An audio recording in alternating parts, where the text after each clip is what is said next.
a les senyories del PP, amb aquest assumpte, no és pas l'únic, doncs estan fent un ridícul, permetin-me, espantós.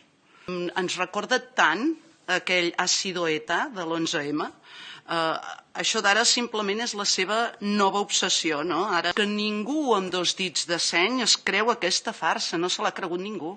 La veritat és que vostès facin el ridícul, a mi personalment no m'importa massa, més aviat al contrari, però que s'hagi estat investigant durant anys, prospectivament, recordem que és manifestament il·legal, una trama tan falsa com delirant, sense ni un indici de mínima veracitat, recordo, prevaricació, i que ens ha costat a tots nosaltres una quantitat enorme, ingent, desorbitada de recursos públics, recordo, malversació. Això sí que és escandalós, però que ja ho saben, no? Que la causa judicial que es va obrir el 2019 sobre aquesta suposada relació no ha trobat res, i que la Comissió del Parlament Europeu que va investigar no van poder considerar provat res del que s'havia publicat a la premsa.